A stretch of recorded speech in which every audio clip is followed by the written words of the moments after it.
Trump rages when Wanda Sykes exposes this on live TV.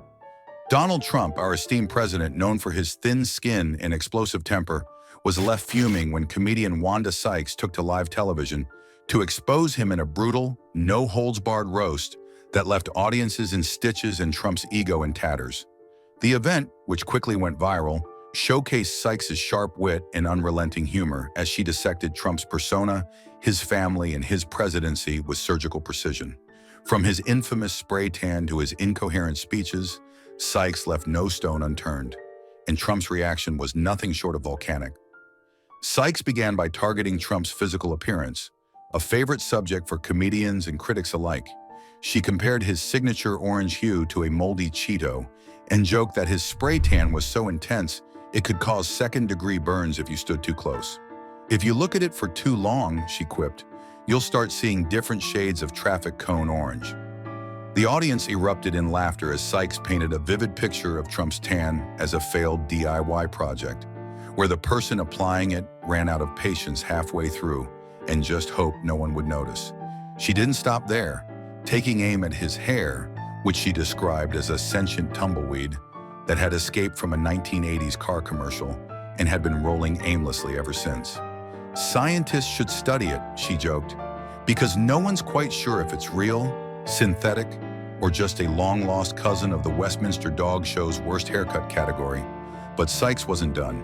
She turned her attention to Trump's facial expressions, which she likened to a toddler who just realized they don't know how to read but are too stubborn to admit it. The squinting, the exaggerated mouth movements, the oddly furrowed brow, she said. "It's like someone trying to read a teleprompter written in hieroglyphics while pretending they totally understand it." She even joked that his face constantly cycles through the same three emotions: confusion, misplaced confidence, and, did I just say that out loud? Regret. The crowd was in hysterics as Sykes mimicked Trump's infamous hand gestures, comparing them to someone trying to explain Wi-Fi to their grandma. Random, exaggerated, and ultimately making no sense. "It's like his hands are having their own conversation that his mouth isn't invited to," she said. At Conan's show, Sykes also talked about Trump's temperament and how he had to be reined in and refrain from doing some very Trump-like things. She sounded out her disbelief about why someone of Trump's age needed to be coddled.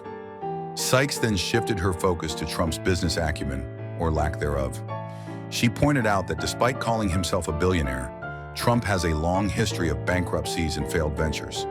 He inherited a fortune, blew it like a kid with a gift card at a candy store, and then somehow convinced people he was a business genius, she said.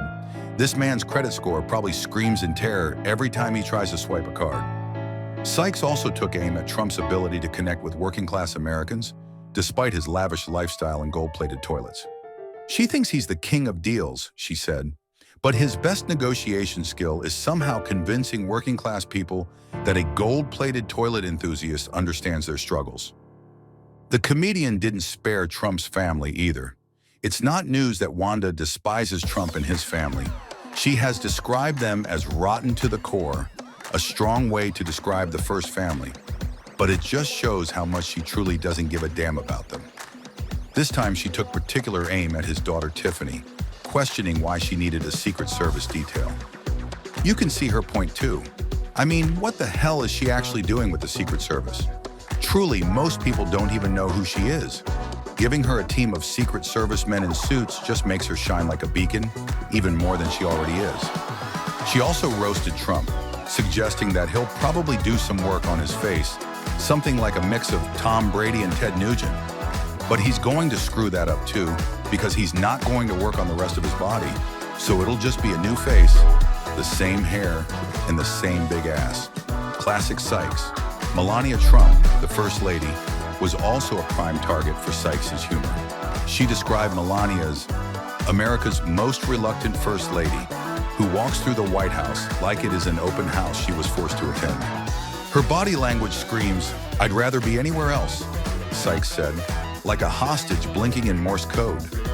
She also mocked Melania's Be Best campaign, which was meant to combat bullying, but came across as painfully ironic given her husband's behavior.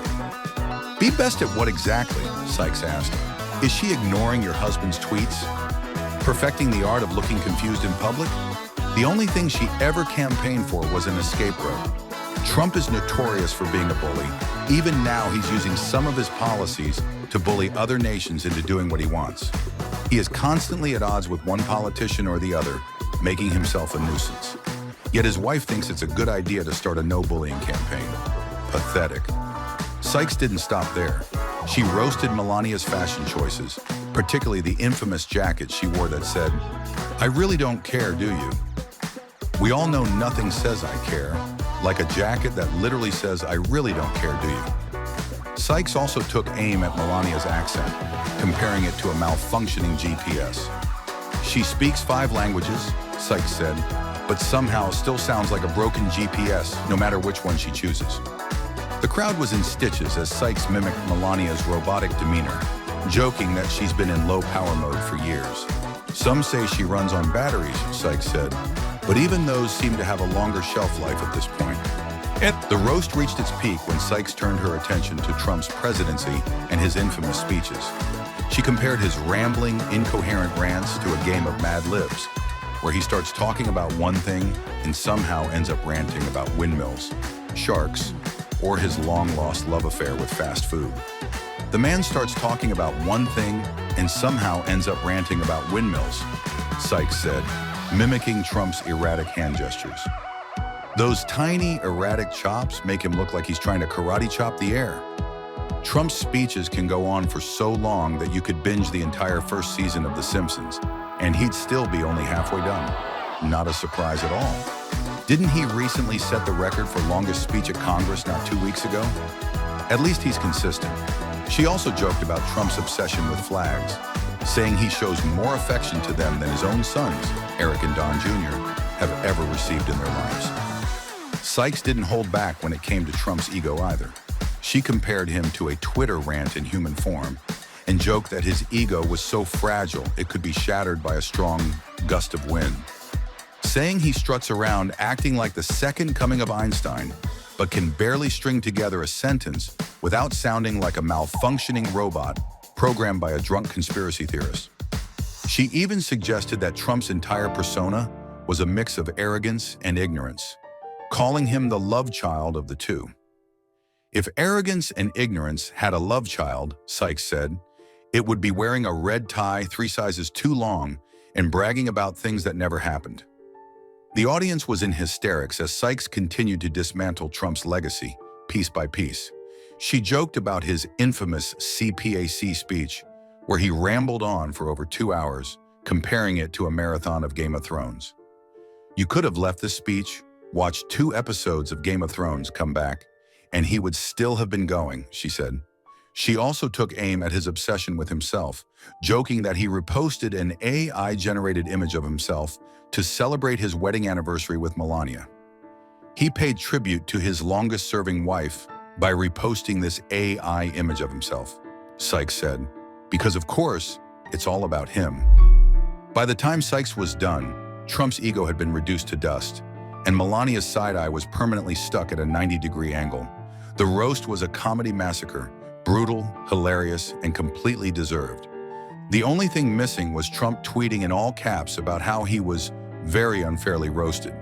However, as Sykes pointed out, this was the closest Trump would ever get to actual fire since he dodged the draft.